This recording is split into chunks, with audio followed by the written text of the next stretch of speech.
हिंदी में यूपीएससी की तैयारी से संबंधित प्रोग्राम्स को देखने के लिए सब्सक्राइब करें स्टडी IQ IAS हिंदी। नमस्कार, स्टडी IQ IAS हिंदी में आप सभी लोगों का बहुत बहुत स्वागत है। मेरा नाम है विरत दुबे। बेहद खुशी हो रही है कि आप लोगों के साथ एक बार फिर से मैं किसी सीरीज में, किसी एक श्रृंखला में जुड़ने जा रहा हूं और आप सब लोग मुझसे जुड़ने वाले हैं। तो ये एक खुशी की बात तो है ही। सबसे पहले तो ये बताइए कितने लोगों को इस सेशन का इंतज़ार था बेसब्री से। ज़रूर बताइएगा, क्योंकि मैंने इसके बारे में आप लोगों को टेलीग्राम, इंस्टाग्राम के माध्यम से समझाया था, बताया था, और आप लोग इंतज़ार भी कर रहे थे। थोड़ा एक दिन का डिले हुआ, बट ये कंटिन्यू रहेगा। सेशन में आगे बढ़ने से पहले कुछ महत्वपूर्ण बातें मैं आपको बता देना चाहता हूँ। मेरा प्रयास ये है कि ये सेशन मैं रोज़ लूँ, ठीक है। इसका टाइमिंग सुबह 10:30 बजे, माफ़ कीजिएगा, सुबह 11 बजे रहेगा। लेकिन क्योंकि बहुत सारी व्यस्तताएं हैं, आपको मालूम है मुख्य परीक्षा भी आने वाली है 2025 की, और दूसरे पेड क्लासेस भी हमारे बहुत सारे रहते हैं, तो बहुत सारा इंगेजमेंट है, बहुत टाइम इंगेज रहता है। व्यक्ति एक ही हूँ, इंगेजमेंट काफ़ी जगहों पर रहता है। तो भी आप लोगों के लिए महत्वपूर्ण समय जो है निकालने का मैं पूर्ण प्रयास करूँगा। नित्य प्रति आपको जो ये टॉपिक है ये कंप्लीट हो जाए आपका वन गो में। लेकिन फिर भी अगर कुछ समस्या आती है, मैं कोशिश करूंगा कि रोज ये सेशन हो, लेकिन अगर कुछ समस्या आती है तो हम इसे अल्टरनेट बेसिस पर रख लेंगे, बट आपको ये कंप्लीट कराएंगे, ये मेरा आपसे वादा है। आप आराम से पढ़िए। Word history study IQ IAS Hindi के यूट्यूब चैनल पर मौजूद नहीं थी, तो मेरे द्वारा तो नहीं मौजूद थी, तो मैंने बहुत सारी सीरीज आप लोगों को दी हैं, आप लोगों ने बड़ा प्यार दिया है उसे। जो लोग न्यू स्टूडेंट के तौर पर, मैं बता दूं कि आप हमारे PYQ सेशंस देख सकते हैं, जो कि बेस्ड थे विपिन चंद्रा पर। विपिन चंद्रा जो बुक थी उस पर बेस्ड थे। आप बहुत पुराना है वो सीरीज, आप सर्च करोगे एक बार तो आपको मिलेगा। विपिन चंद्रा मैंने आपको अलग से भारत का स्वतंत्रता संघर्ष पढ़ाया हुआ है। इसके अलावा पूरी स्पेक्ट्रम जो है वो मैंने आपको कवर कराई है। MCQs बहुत सारे हैं, मतलब, और इनफैक्ट एक आपको एक कंप्लीट सेशन मैंने दिया हुआ है वर्ड हिस्ट्री का वन गो में। वो तकरीबन 12 घंटे की क्लास थी, तो आप उसे भी देख सकते हो। तो बहुत सारी तरीके से मैंने आपको हिस्ट्री पढ़ाया। अब एक नया विश्व का इतिहास जो है वो हम आपसे डिस्कशन करेंगे। आज पहला चैप्टर है, डेफिनेटली हम इसके पाठ्यक्रम को समझने का प्रयास करेंगे, इसकी इंपॉर्टेंस को समझने का प्रयास करेंगे, और जो नेक्स्ट सेशन होगा वहां से चैप्टर नंबर 1 पढ़ेंगे। लेकिन उस चैप्टर नंबर 1 से पहले क्या महत्वपूर्ण चीजें हैं वो आपको यहाँ पर जरूर देखने को मिलेंगी। तो आप ये सेशन अपने मित्रों से शेयर कीजिएगा, अच्छी तरीके से शेयर कीजिएगा, बताइएगा कि ये सेशन कैसा लग रहा है, इसकी आवश्यकता आपको है या नहीं है।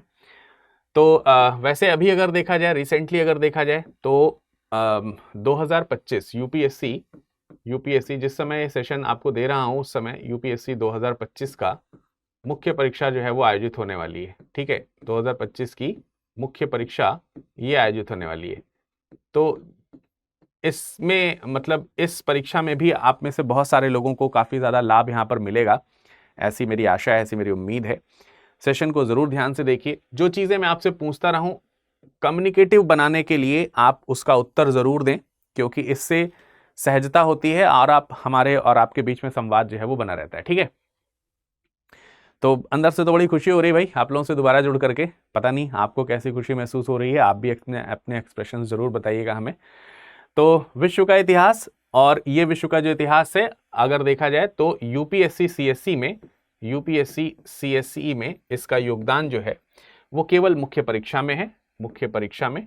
और मुख्य परीक्षा में भी लिखित भाग जो आप देखते हैं, मुख्य परीक्षा में लिखित, ठीक है, लिखित जो भाग होता है उसमें सामान्य अध्ययन का जो पेपर है, जो पेपर नंबर 2 भी कहलाता है, जिसको सामान्य अध्ययन पेपर नंबर 1 कहलाते हैं, सामान्य अध्ययन पेपर 1, ठीक है।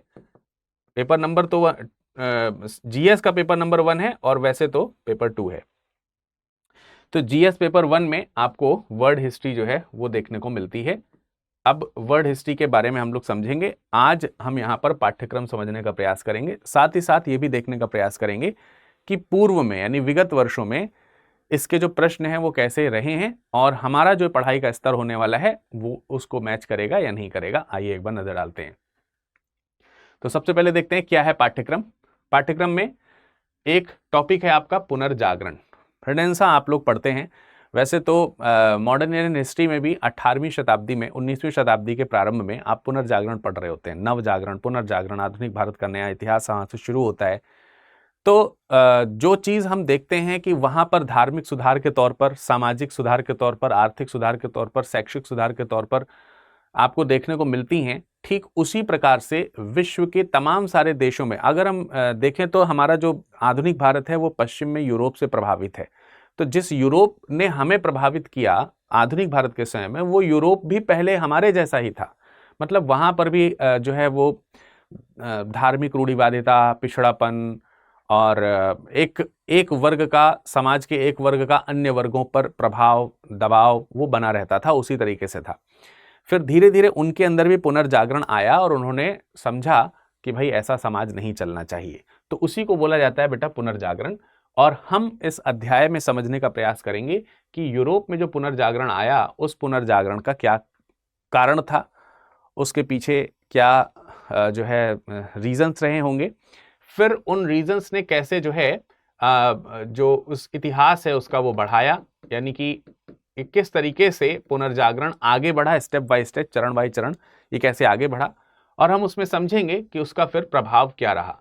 प्रभाव के साथ साथ हम ये समझेंगे कि परिवर्तन जो है वो क्या आया, मतलब किस प्रकार के चेंजेस आए। अर्थात पुनर्जागरण का टोटल एक जो हमें चीज़ें पढ़ाई करनी है वो इस टॉपिक के अंतर्गत आ जाएगा। और यहाँ से बहुत सारे चैप्टर्स के लिए आपके दरवाजे खुल जाते हैं।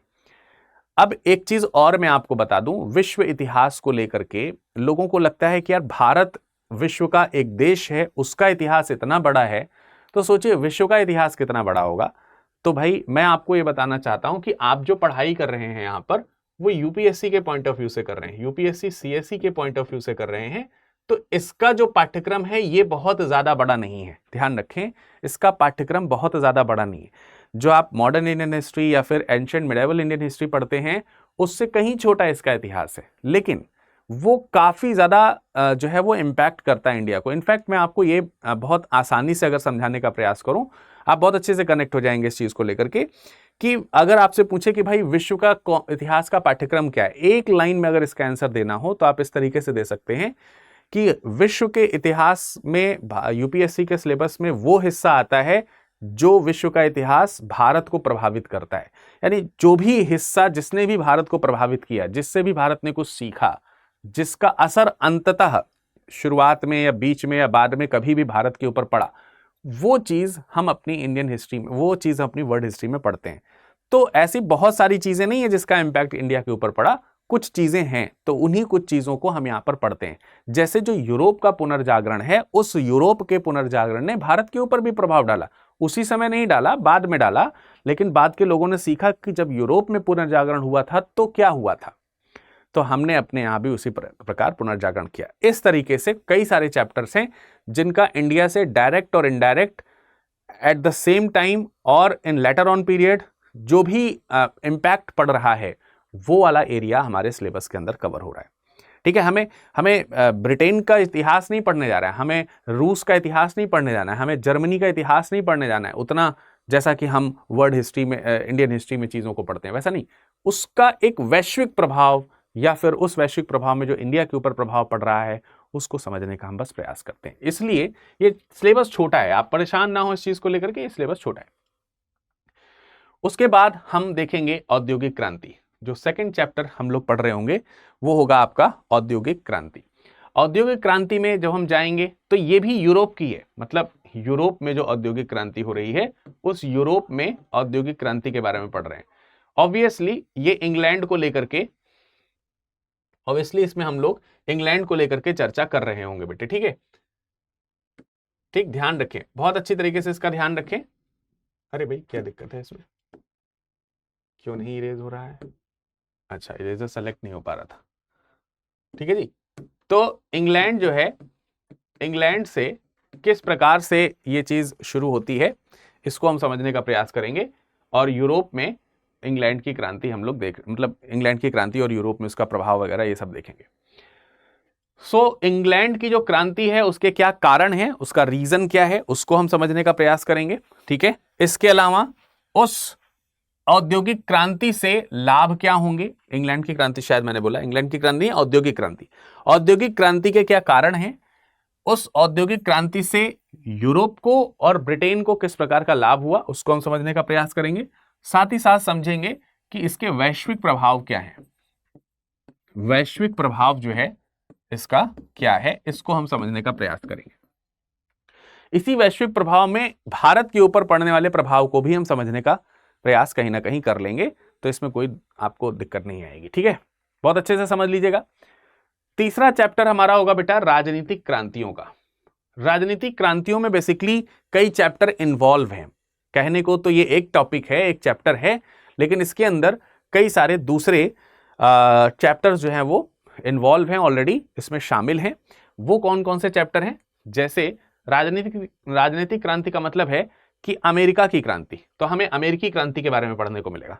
अमेरिकी क्रांति के बारे में पढ़ेंगे तो ऑब्वियसली इसके कारण क्या है, ठीक है, अमेरिकी क्रांति के कारण और इसका प्रभाव,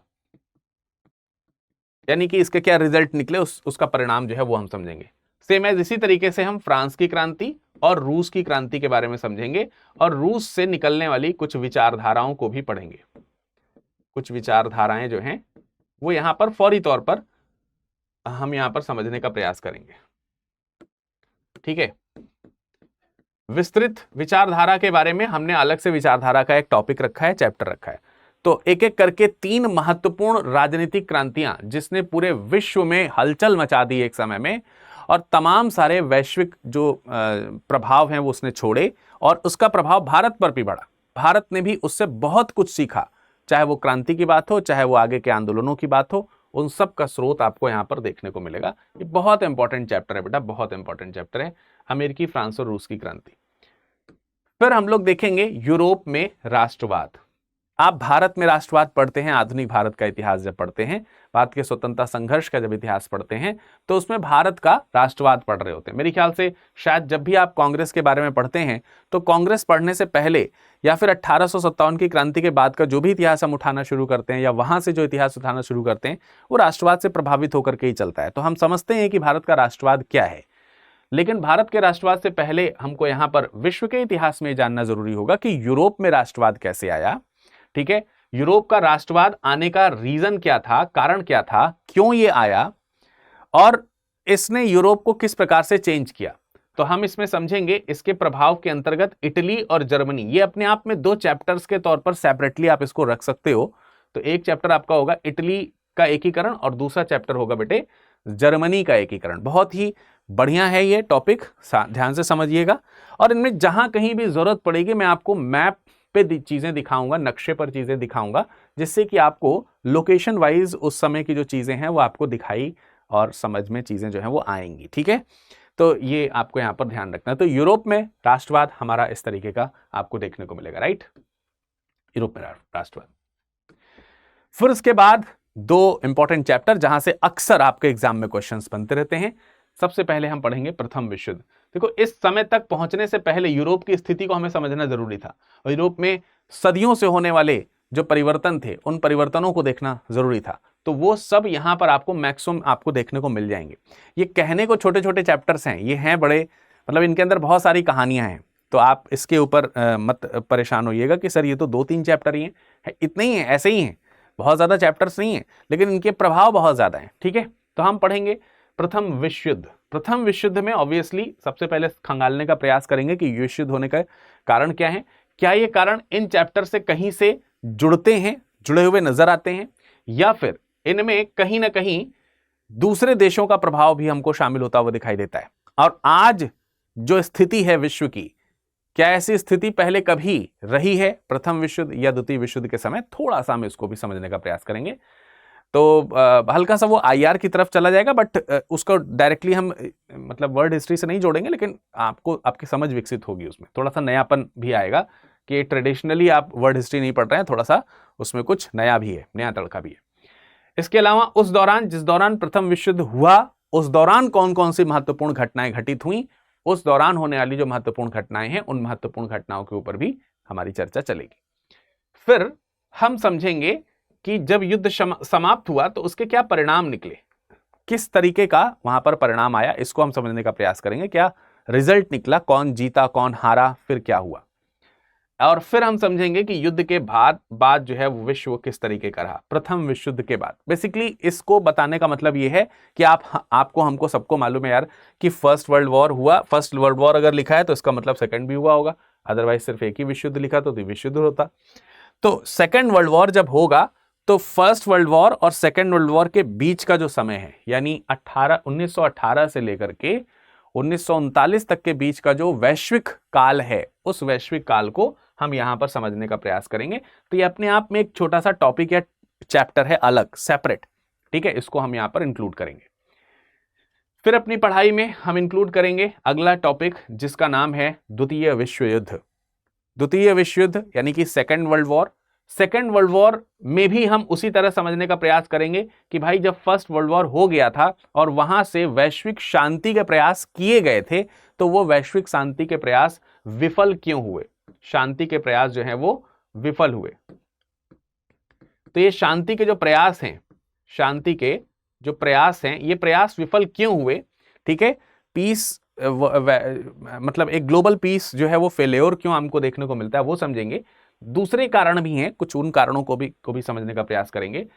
जिस दौरान सेकेंड वर्ल्ड वॉर चल रहा है उस समय विश्व में क्या क्या घटनाएं घटित हुई जिसने द्वितीय विश्व युद्ध को प्रभावित किया, या द्वितीय विश्व युद्ध ने विश्व को कैसे तत्कालीन समय में प्रभावित किया, उन घटनाओं का जिक्र करेंगे और जानेंगे कि फिर इसके क्या परिणाम हुए, अर्थात सेकेंड वर्ल्ड वॉर से क्या रिजल्ट निकला और विश्व शांति की ओर कैसे बढ़ा, विश्व शांति की ओर कैसे बढ़ा, शांति की ओर किस तरीके से बढ़ा, इसको हम समझने का प्रयास करेंगे सेकेंड वर्ल्ड वॉर में। Right, clear. उसके बाद हम समझेंगे तानाशाही विचारधाराएं, ये अलग से हैं। हालांकि तानाशाही विचारधाराओं पे सीधे तौर पर अगर देखा जाए तो विगत तकरीबन 10-11 साल में डायरेक्टली कोई क्वेश्चन नहीं बना है, बट ये एक ऐसा टॉपिक है जो विभिन्न, जैसे प्रथम विश्व युद्ध, द्वितीय विश्व युद्ध, इन सब चीजों को और द्वितीय विश्व युद्ध के बाद के जो भारत है, बाद का जो विश्व है, उसको ये तानाशाही विचारधाराएं कहीं ना कहीं प्रभावित करती हैं। तो हम उनके ऊपर समझने का प्रयास करेंगे। जैसे इसमें आपका फांसीवाद है और नाजीवाद है। आप इसमें मुसोलिनी के बारे में समझने का प्रयास करेंगे, मुसोलिनी जो है उसके बारे में समझने का प्रयास करेंगे, और इसमें हिटलर के बारे में थोड़ा सा, हिटलर जो है उसके बारे में समझने का प्रयास करेंगे। एक्चुअली ये इंटरकनेक्टेड हैं, first world war, second world war और यूरोप के राष्ट्रवाद। मतलब ये जो लास्ट वाला टॉपिक मैंने लिखा है ये कहीं ना कहीं इन सारे टॉपिक को एक दूसरे से इंटरकनेक्ट करता है किसी न किसी रूप में। इसके बाद कुछ और भी चीजें हैं, ये तो प्रधान हैं, मुख्य चीजें हैं जो हम यहाँ पाठ्यक्रम में पढ़ेंगे ही पढ़ेंगे। अगर टाइम पे चीजें खत्म हो रही होंगी, समझ में आ रही होंगी चीजें, आपका रिस्पॉन्स अगर अच्छा होगा, तो 2-4 चीजें और हैं, जैसे राजनीतिक विचारधाराएं भी हैं, राजनीतिक विचारधाराएं, उन विचारधाराओं को भी हम पढ़ने का प्रयास करेंगे, जिसमें आप पूंजीवाद, है ना, पूंजीवाद, साम्यवाद, ठीक है, इस तरीके की जो चीजें हैं उसको समझने का प्रयास करते हैं, समाजवाद इत्यादि, ये समझने का हम प्रयास करेंगे। और इसका विश्व पर क्या प्रभाव रहा और इसने भारत को कैसे प्रभावित किया, इस पर भी हम नजर डालने का प्रयास करेंगे। तो देखिए, ये मतलब ये तो मुख्य चैप्टर हैं जिनको मैं कवर करूंगा ही, आगे भी कुछ चीजें इसमें शामिल हो सकती हैं, वो तभी होंगी जब आपका रिस्पॉन्स अच्छा आ रहा होगा। अगर आपका रिस्पॉन्स अच्छा आएगा तो ही हम मेहनत करेंगे ऑब्वियसली। अगर रिस्पॉन्स में कुछ ऐसा है कि भाई हमें विश्व इतिहास नहीं समझ में आ रहा है, या फिर इतना सफिशिएंट है सर, इतने से हो जाएगा, तो फिर हम उसे इन्हीं के साथ क्लोज कर देंगे। अब ये आपके ऊपर है कहीं ना कहीं कि आप इसको कैसे रिस्पॉन्स करते हैं। तो आपको क्या करना है, आपको इसको अधिक से अधिक शेयर करना है, पढ़ना है। जो चीज़ें मैं पूछूं उसे कमेंट सेक्शन में कमेंट ज़रूर कीजिए। मैं बीच बीच में कुछ चीज़ें पूछूंगा आपसे, है ना। जैसे मान लेते हैं, मैं पूछ ही लेता हूं कि भाई आप किस ईयर को टारगेट कर रहे हैं, आपका टारगेटेड ईयर यूपीएससी सीएससी में क्या है, या आपका टारगेटेड एग्जाम क्या है। क्या आप में से जो लोग देख रहे हैं वो यूपीएससी की तैयारी कर रहे हैं या किसी और परीक्षा की भी तैयारी कर रहे हैं, तो आपको इसका उत्तर देना चाहिए। तो जब भी हम कोई भी टॉपिक पढ़ाएंगे तो उसमें बीच बीच में हम आपसे कुछ ना कुछ पूछते रहेंगे, तो आपसे उम्मीद करेंगे कि आप यहाँ पर कमेंट सेक्शन में कमेंट करके उसे ज़रूर बताएं, क्योंकि इसी से हमारा और आपका समन्वय बनेगा और इसी से हम सोचेंगे आगे कि जो है वो क्या आपको किस तरीके से आगे लेकर के चला जाए। मैं कोशिश करूंगा कि जो आपको पढ़ाया जाए वो मुख्य परीक्षा में उससे प्रश्न कैसे बनेगा उसको भी समझाने का प्रयास करूं। अब आइए एक नजर डाल लेते हैं कि इस तरीके के टॉपिक से कैसे जो है आपके एग्जाम में क्वेश्चंस पूछे गए हैं प्रीवियसली, उनके ऊपर एक नजर डाल लेते हैं। लेकिन उससे पहले एक छोटा सा संदेश आपको देना चाहता हूं कि भाई यूपीएससी 2026 को अगर कोई टारगेट कर रहा है तो अभी भी उसके पास मौका है। हाँ, ये जरूर है कि एक्स्ट्रा मेहनत उसे करनी पड़ेगी। 18 महीने, 12 महीने, 15 महीने की जो तैयारी है उसके लिए केवल 8-9 महीने का जो समय बचा है उसे थोड़ा सा दुगना करना पड़ेगा। आप अगर 8-10 घंटे पढ़ने के लिए तैयार हैं तो हम आपको पढ़ाने के लिए तैयार हैं और बहुत ही मिनिमम फीस में पढ़ाने के लिए तैयार हैं। आप ये बैच ज्वाइन कर सकते हैं महज 9,999 रुपए में। ठीक है, अब आपको करना क्या है, विरद लाइव कोड का इस्तेमाल करना है। विरद लाइव कोड के इस्तेमाल करने से 2-3 फायदे आपके हो जाएंगे। एक तो आप पूरे बैच के दौरान हमसे जुड़ सकेंगे, पूरे बैच के दौरान मुझसे जो है आप जुड़ सकेंगे, मुझसे मेंटरशिप मिल सकेगी, अर्थात आप मुझसे बात कर सकेंगे। आप अपने मेंटर से कहिए कि विरद सर से बात करनी है तो आप अगर हमारा कोड इस्तेमाल करे होंगे तो आपकी जरूर मुझसे बात हो जाएगी। और आप वैसे भी हमसे पर्सनली भी कांटेक्ट कर सकते हैं, मैं आपको तरीका बताऊंगा, but it is essential to use Virad live code only. तो इसके लिए जब आपके पास में किसी का कॉल आएगा, अगर आप खुद से एडमिशन ले रहे हैं so far so good, use the code Virad live. अगर आपको कोई सहायता कई बार हमारे ऑफिस की तरफ से प्रदान की जाती है कि भाई कैसे एनरोलमेंट करें, तो जब आप एनरोलमेंट कर रहे हो उस समय जिनसे भी बात आपकी हो रही हो उनको आप जरूर बताएं कि मैं विरद सर के साथ जुड़ना चाहती हूं या चाहता हूं। ठीक है, तो इसके लिए वो आप जो है मेरा कोड उन्हें जरूर बताएं कि हम विरद सर के ही कोड से एडमिशन लेंगे। ये चीज आपको बोलना पड़ेगा खुद से, वो पूछें चाहे ना पूछें, क्योंकि आप जब तक बढ़ के नहीं बताएंगे तब तक उनको कैसे पता चलेगा कि आप हमसे जुड़ना चाहते हैं। तो आप जरूर जब भी कॉल आए तो बता दीजिए कि हम विरद सर से जुड़ना चाहते हैं, उन्हीं के कोड लगा करके हमको एडमिशन दिलवाइए, इतना आप कहें। और साथ ही साथ मुझे मेरे टेलीग्राम पर, जो कि इसी नाम से है, विरद लाइव के नाम से है, इस पर हमें जरूर बता दें, टेलीग्राम पे या इंस्टाग्राम पे या ईमेल आईडी पे, बहुत सारे तरीके हैं, किसी ना किसी पे आप जरूर मुझे बता दें कि मेरी बात हुई है और मैं एनरोलमेंट करने जा रहा हूं या करने जा रही हूं। ठीक है, ये सब चीजें आपको करना बहुत जरूरी है और आप मात्र 10,000 रुपए में हमारे इस बैच के साथ जो है वो जुड़ सकते हैं बेटे। ठीक है, चलिए, तो कैसे जुड़ना है वो भी मैं आपको यहां पर दिखा देता हूं एक बार। देखिए, आपको नीचे डिस्क्रिप्शन में लिंक दिया है, उस पर क्लिक करना है। क्लिक करते ही आपका इस तरीके का पेज ओपन हो जाएगा। यहाँ 31,999 लिखा हुआ है, आपको बाय नाउ पे क्लिक करना है और अपना जो भी यहां पर जो भी आपको मैं आपको दिखा देता हूं, आपको यहां पर क्या करना है, आपको क्लिक करके ऐसे जुड़ जाना है। यहां पर आप आ जाएंगे, जैसे ही आप यहां पर आ जाएंगे आप बाय नाउ पे क्लिक करेंगे। बाय नाउ पे जब क्लिक करेंगे तो यहां पर लिखा है अवेलेबल ऑफर्स। ठीक है, ध्यान रखें, सीधा बाय नाउ पे ना चले जाएं, अवेलेबल ऑफर्स पे जरूर क्लिक करें और यहां पर कोड भी लगाएं, विरद लाइव। ठीक है, यहां पर आपको कोड लगाना है VIRADLIVE, ये कोड लगा के बेटे अप्लाई कर दीजिए।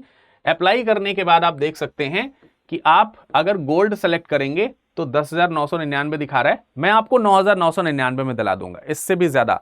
ये अभी कुछ शफलिंग यहां पर दिखा रहा है, तो आप 9,999 में इसको आसानी से ले सकेंगे।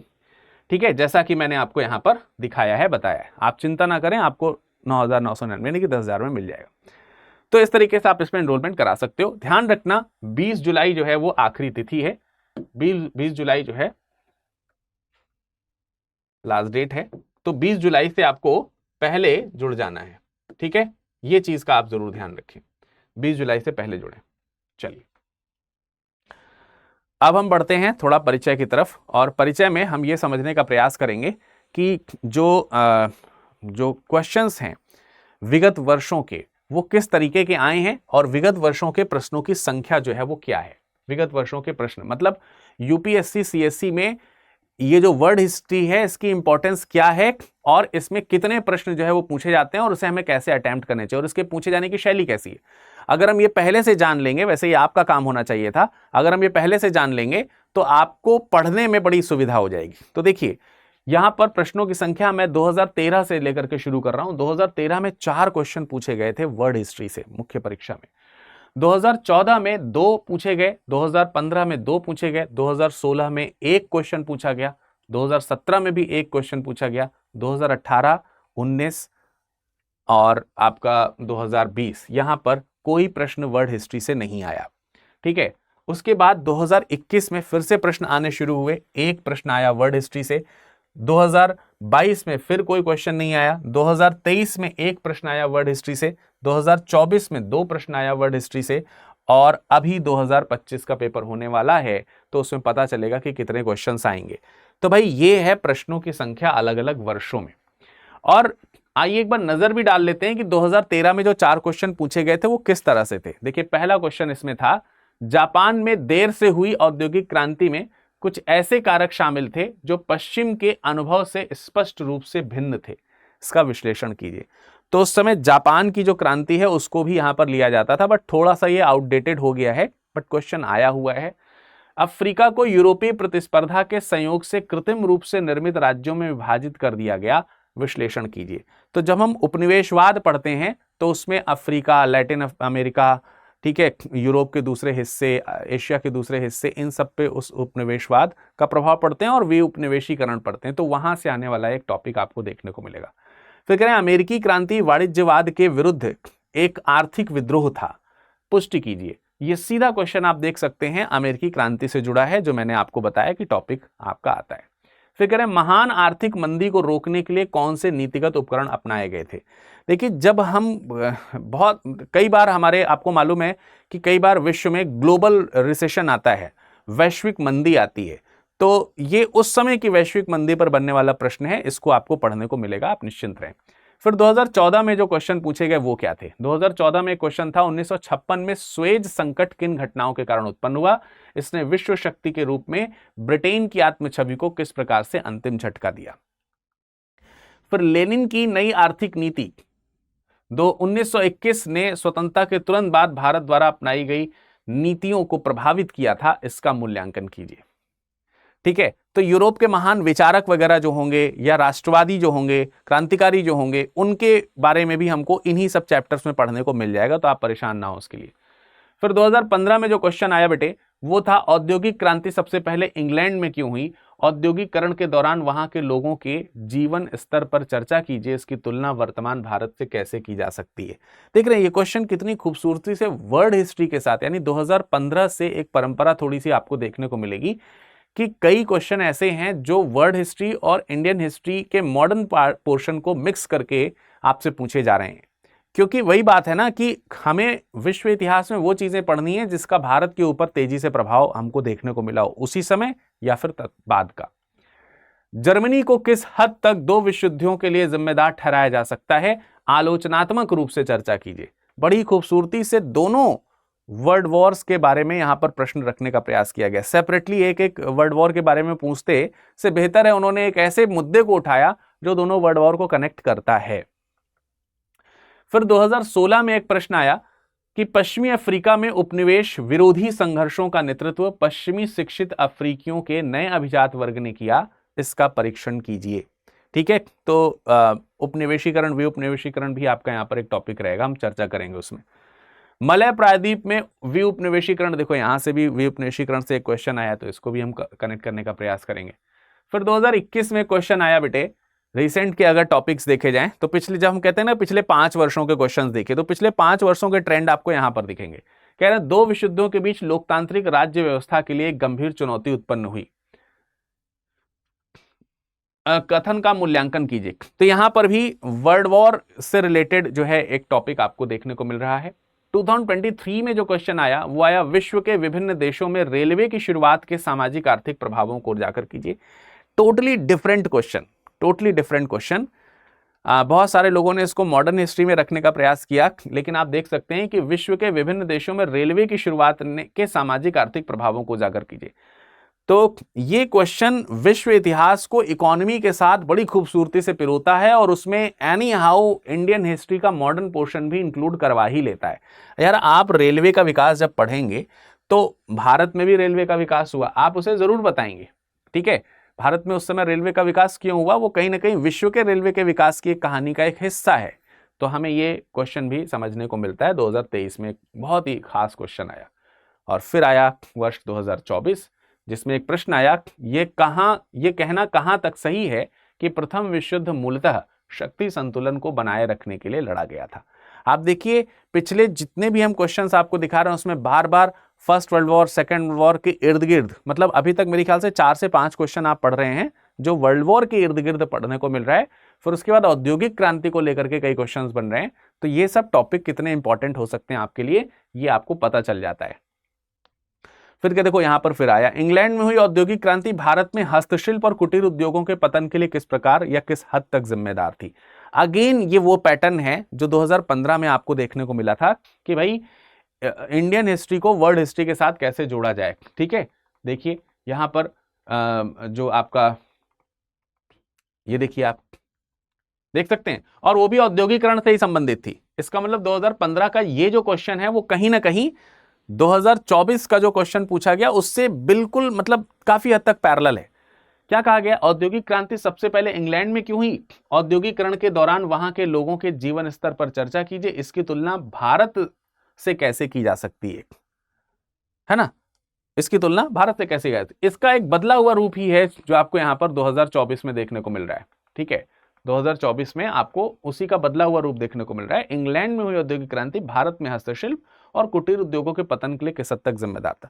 इनफैक्ट आप इंडियन हिस्ट्री जब आप पढ़ते हैं, मॉडर्न हिस्ट्री, तो उसमें भारत में उसमें जो है आप देखते हैं कि भारत में हस्तशिल्प और कुटीर उद्योगों के बारे में अलग से आप पढ़ रहे होते हैं। जब हम ये पढ़ते हैं कि जब यूरोपियन कंपनी जब भारत आती है, ब्रिटिश ईस्ट इंडिया कंपनी जब भारत आती है, तो उसने भारत की अर्थव्यवस्था पर क्या प्रभाव डाला, तो उस टॉपिक को पढ़ते समय हम इसको पढ़ते हैं, लेकिन उसी टॉपिक को इंग्लैंड की औद्योगिक क्रांति के साथ जोड़ करके आपको यहां पर पढ़ना है और आंसर देना है। तो उस समय भी आप जोड़ते हैं, उस समय बेसिकली मुख्यतः इसके बारे में पढ़ा जाता है, इसके बारे में आप कम पढ़ते हैं। अब जब वर्ल्ड हिस्ट्री में पढ़ेंगे तो ये प्रभाव ज्यादा पढ़ेंगे और इसके बारे में कम पढ़ेंगे। लेकिन जब आप इस प्रश्न का उत्तर देंगे तो दोनों को संतुलित करके उत्तर देंगे, क्योंकि दोनों को बैलेंस अप्रोच करके यहां पर पूछने का प्रयास किया गया है। आई होप आपको आज के इस चैप्टर में, आपको आज के सेशन में एक ओवरऑल पता चल गया होगा कि भाई हम किस दिशा में आगे बढ़ने वाले हैं। जो चीजें मैंने आपको दिखाई वो इसीलिए दिखाई कि आप ये समझ सकें कि हम इन तरह के प्रश्नों को कैसे कैटर करेंगे, कैसे हम हैंडल करेंगे, कैसे समझेंगे कि इनका उत्तर कैसे देना है और किस लिमिट तक हमें पढ़ना चाहिए। ठीक है, और पिछले 5 साल क्या पिछले 10 साल के क्वेश्चन पेपर भी मैंने आपको दिखा दिए, 10 साल से ज्यादा के दिखा दिए। तो बहुत ज्यादा नंबर ऑफ क्वेश्चंस नहीं आने हैं, बहुत बड़ा सिलेबस नहीं है, लेकिन ट्रिकी एंड बहुत मजबूती से हमको इसको करना होता है। ठीक है, तो यही है भाई, मैंने आज आपको पूरा सिलेबस की जानकारी दे दी है। कल हम लोग जो है वो पुनर्जागरण से जो अपना अध्याय है उसको शुरू करेंगे। तो आप सब लोग कल हाजिर होइएगा, जो लोग आज हाजिर नहीं हो पाए हैं वो लोग भी कल हाजिर होइएगा, पुनर्जागरण के इस अध्याय में जुटने का पूरा प्रयास कीजिएगा। जाने से पहले मैं फिर आपको एक बार बता देना चाहता हूं कि 2026 के लिए आपके पास में बैच उपलब्ध है, महज 10,000 रुपए में आपको मिल जाएगा। विरद लाइव कोड का इस्तेमाल करना है, और 2027 और 28 के लिए भी बैचेस उपलब्ध हैं, हिंदी, इंग्लिश या इंग्लिश किसी भी भाषा में। तो आप 20 जुलाई का इंतजार ना करें, क्योंकि 20 जुलाई को ये एडमिशन क्लोज हो जाएगा। इससे बेहतर मौका आपको फिर दोबारा नहीं मिलेगा। ठीक है, जरूर हमारे साथ जुड़िए। आप इसे स्कैन कर सकते हैं, स्कैन करके आप हमारे इंस्टाग्राम, टेलीग्राम, मतलब ये हमारा टेलीग्राम का स्कैनर है, आप इसे स्कैन करके सीधा जुड़ सकते हैं। नहीं स्कैन अगर हो पा रहा है तो टाइप कीजिए @viraddubai01 टेलीग्राम में, तो आपको हम मिल जाएंगे। फिर भी नहीं मिल रहा है तो आप t.me/viraddubai01 या फिर विरद लाइव या @viraddubai01 कुछ भी टाइप करके जुड़ सकते हैं। ये हमारा टेलीग्राम है। ठीक है, ये हमारा क्या है बेटे, टेलीग्राम है। तो आप हमारे टेलीग्राम से जुड़ सकते हैं। इंस्टाग्राम में आप हमें @viradlive लाइव से फॉलो कर सकते हैं, जरूर फॉलो कर लीजिए। साथ ही साथ आपके मन में किसी प्रकार का कोई डाउट है, कुछ प्रश्न है, कुछ शंका है, समाधान है, या फिर आप एडमिशन लेते समय, जब भी आप एडमिशन लें, मेरे कोड का इस्तेमाल करने के लिए आप जरूर बताएं कि मैं विरद सर से जुड़ना चाहता हूं, जुड़ना चाहती हूं। जो भी आपके पास बात करने के लिए आपको बात कर रहे हो, या फिर आप डायरेक्टली एडमिशन ले रहे हैं, तो विरद लाइव कोड का इस्तेमाल करें। और मुझे यहाँ कहीं पर भी अप्रोच करके जरूर मुझे बता दें कि सर ये मैं एडमिशन ले रहा हूं या ले रही हूं और ये मुझे डिस्काउंट मिल रहा है और मैं ये कोड लगा रही हूं। इसका जरूर ध्यान रखें। आप हमें व्हाट्सएप भी कर सकते हैं 8953595687 पर। अनर्गल प्रयास मत करिएगा यहां पर बातचीत करने का, केवल काम की बात होनी चाहिए, वरना मैं एंटरटेन नहीं करता। ठीक है, ये नहीं कि बस मिल गया तो अब कुछ भी, ऐसे ही नहीं। ठीक है, चलिए फिर मुलाकात करते हैं, कल से हेल्दी शुरुआत करते हैं। स्वस्थ रहिए, मस्त रहिए, एकदम झक्कास पढ़ते रहिए, हमारे साथ जुड़ते रहिए। धन्यवाद। स्टडी IQ IAS, आपका सिलेक्शन हमारा मिशन।